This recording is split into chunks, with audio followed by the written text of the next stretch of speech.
Bueno, como ustedes deben conocer, los sistemas eléctricos de potencia al comienzo de la historia de los sistemas eléctricos de potencia fueron aislados. Es decir, que estaban separados y cada área representaba generación y demanda. Eh, mm, en las primeras etapas fue así, fue un proceso de crecimiento, pero hoy por hoy los sistemas eléctricos de potencia modernos son interconectados por múltiples razones. Una de ellas es por seguridad, de manera tal de que tenemos un set de generación más grande y tenemos líneas de interconexión que nos permiten un intercambio para el caso de algún tipo de contingencia. Pero al mismo tiempo, si tenemos múltiples tipos de generación, cada una de ellas tiene costos. Entonces, la operación de un sistema interconectado con múltiples unidades de generación permite que el costo total de generación pueda ser minimizado y pueda ser de una forma más eficiente. De hecho, el sistema eléctrico de potencia puede ser operado eficientemente si se tiene mayor número de interconexiones. Entonces, la realidad es que los sistemas eléctricos de potencia están interconectados. Ahora, lo cierto es que eh, Europa es uno de los sistemas interconectados más densos del mundo. Voy a comenzar con el caso particular de Gran Bretaña. Gran Bretaña es una isla. Entonces, físicamente se encuentra aislada de lo que es Continental Europe o Europa continental. Se encuentra aislada y eléctricamente también se encuentra aislada. Es decir, es una isla desde el punto de vista de geografía, pero al mismo tiempo es una isla desde el punto de vista eléctrico. ¿Cuál es la razón? Porque aunque Gran Bretaña tiene interconectores, todos estos interconectores están basados en HVDC. De tal manera que la frecuencia del otro lado puede ser cualquiera y la frecuencia en la isla, en Great Britain, es diferente y desconectada del resto. Lo cierto es que Gran Bretaña como isla tiene interconectores a diferentes partes. Tiene interconectores, por ejemplo, como el interconector Moyle, que está con la República de Irlanda del Norte. Belfast es la capital que pertenece al Reino Unido. Tenemos dos interconectores con la República de Irlanda o Irlanda del Sur, el AirGrid and the Green Link.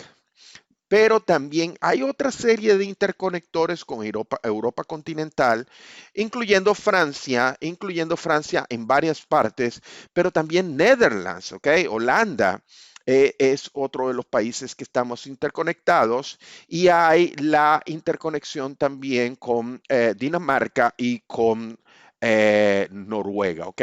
Estas interconexiones, el Viking y el NSL, son que se encuentran bajo licencia y están ya en proceso eh, de, de- de- de construcción para construcción, ¿ok? Lo cierto es que entonces queremos interconexiones. ¿Por qué queremos interconexiones? El Reino Unido, aunque es un país que trata de mantenerse energéticamente independiente, en ciertos momentos del día es económicamente rentable importar energía de otros mercados que se encuentran a menor precio. Entonces, estos interconectores fundamentalmente son los canales que permiten esas transacciones, tanto económicas como físicas.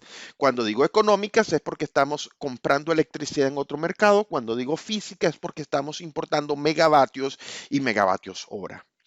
Lo cierto es que interconexiones es un punto sumamente importante para el aumento de la confiabilidad, para la mejora de la operación del sistema eléctrico de potencia y, por supuesto, para una economía mejor del sistema eléctrico de potencia. ¿Okay? Europa continental está constituida por varios países, al menos 28 países dentro de lo que es el sistema central interconectado, que se encuentra aquí en color azul, comenzando desde Portugal en las costas del Atlántico y llegando hasta Rumania, Bulgaria y Grecia. ¿Ok? Eh, La parte norte donde yo me encuentro ahorita es Noruega, es una parte que es sincronizadamente entre lo que es Noruega, Suecia y Finlandia. Hay interconexiones con el Báltico, por ejemplo, entre Suecia perdón, entre Finlandia y los países del Báltico. Hay interconexiones entre Noruega y Dinamarca. Sin embargo, son conexiones desincronizadas, es decir, utilizando HVDC. Lo que quiero que entiendan es que el sistema eléctrico europeo es fundamentalmente un sistema interconectado. Algunas de esas conexiones dentro de Europa continental entre países son conexiones sincronizadas utilizando líneas de transmisión clásicas en corriente alterna, pero también hay interconexión utilizando HVDC. Si ustedes quieren saber un poco más de las interconexiones utilizando HVDC, les recomiendo que visiten este Google Map. Aquí se encuentra el link y van a poder ver al menos los diferentes interconectores que hay utilizando corriente continua, ¿ok? Como pueden ver, aquí están los interconectores que les mencioné en el caso de Gran Bretaña, interconexiones en el Báltico y bien interesante es esta interconexión entre Francia y España en el borde donde se efectúa en corriente continua, ¿ok? Lo cierto es que se está utilizando las ventajas del uso de corriente continua. La corriente continua volvió a los sistemas eléctricos de potencia con mayor empuje y realmente estamos construyendo una red masiva de movimiento de potencia, de interconexión entre sistemas utilizando corriente continua. Entonces, lo que quiero que vayan entendiendo es que los sistemas HVDC han llegado a los sistemas eléctricos de potencia y llegaron para mantenerse. Una de las aplicaciones, como les he mencionado, es la interconexión. Como les mencioné en los gráficos anteriores, Europa tiene muchas interconexiones basadas en este tipo de tecnología. La gran mayoría de ellas son basadas en conductores subacuáticos y tiene razón de ser por aquello que les mencionaba de la controlabilidad del voltaje, pero también les mencioné el caso, por ejemplo, entre España y Francia, donde estamos hablando de una interconexión en corriente continua, pero en tierra firme, ¿ok? Entonces, el HVDC puede ser utilizada como una tecnología para interconexiones, pero también para la integración de energía renovable, fundamentalmente energía eólica, ¿ok? Sin embargo, ahorita les voy a hablar un poco más de eso. La tecnología HVDC tiene varias ventajas. Una de ellas es que es especialmente atractiva para el uso masivo de transporte de potencia y eso es lo que China está utilizando. Es uno de los países con mayores desarrollos de sistemas HVDC y la razón fundamental es porque China continental, dentro de la parte central de China es donde se ubican los recursos energéticos para producción de electricidad, mientras que los centros poblados, los centros industrializados se encuentran hacia la costa. Entonces, la mejor forma de transportar 9.000 megavatios, 10.000 megavatios, 12.000 megavatios por grandes distancias es el uso de sistemas de HVDC. Por supuesto, están utilizando líneas aéreas, pero fundamentalmente es sistema HVDC. Pero de igual manera, China también, al igual que el Reino Unido y otros países, ha utilizado la corriente continua para tomar la ventaja de la controlabilidad del flujo de potencia para integrar parques eólicos o integrar incluso sistemas fotovoltaicos solares, ¿ok? Entonces quiero que entiendan que el HVDC llegó, se va a quedar y fundamentalmente tiene muchos beneficios para transmisión de grandes bloques de potencia, grandes distancias, pero al mismo tiempo tienen beneficios desde el punto de vista de integración de renovables porque permite un buen manejo de lo que es el flujo de potencia, ¿ok?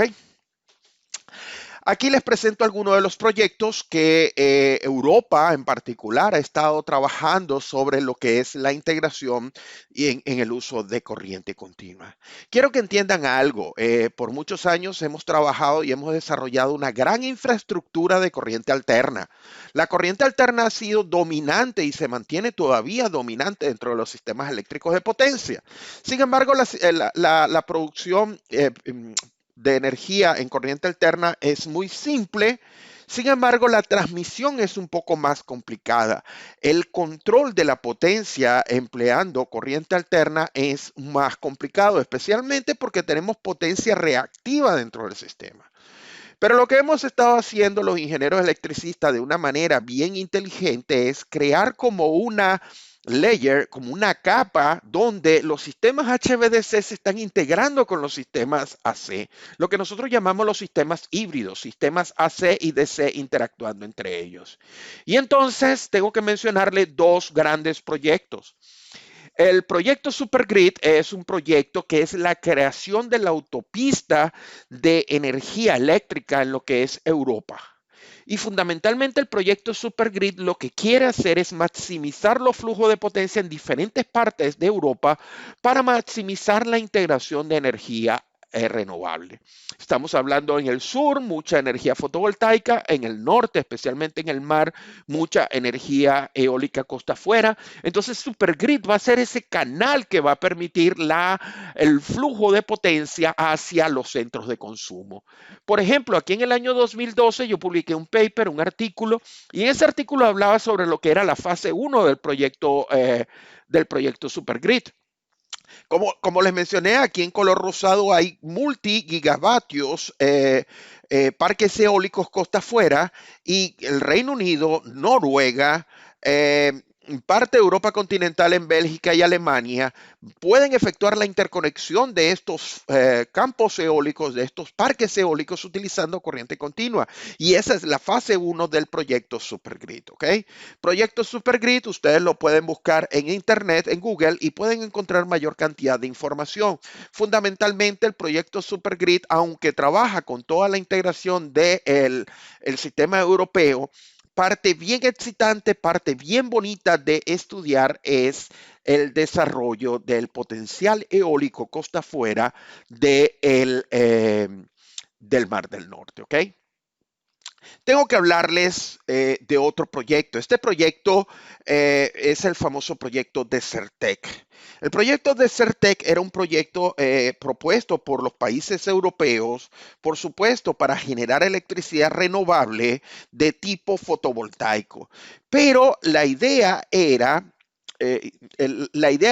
utilizar el tremendo potencial solar fotovoltaico que tienen los países, en el caso del norte de África y parte de la península arábiga.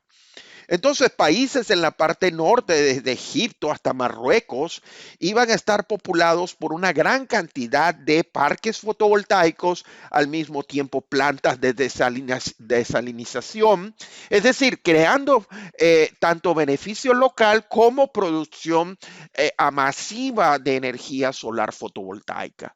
Toda esa energía fotovoltaica, por supuesto, requería ser transportada a los centros de consumo, es decir, a Europa continental. Y entonces una serie de interconexiones en el Mediterráneo se habían planteado en corriente continua. Ese era el famoso proyecto Desertec. Algunos de ustedes se deben de estar preguntando por qué yo hablo en tiempo pasado. Porque Desertec fue un proyecto muy bonito, con mucha ambición y con mucho deseo de mejorar la calidad de vida y las condiciones en la parte norte de África y algunas regiones de la península arábiga. Pero si ustedes son conscientes de la historia moderna en la parte norte de África, se deben de recordar que comenzaron los procesos políticos en Egipto, en Libia y otra serie de países, y en consecuencia la inestabilidad geopolítica de la región hizo que este proyecto no se concretara. Perdón. Sin embargo, alguno de mis estudiantes que esté interesado en leer más de este proyecto, que tenía una visión tremendamente importante y con muy positivo impacto, pueden por favor visitar Google y googlear, si es un verbo que exista, o buscar dentro de Google el proyecto Desertec. ¿Ok?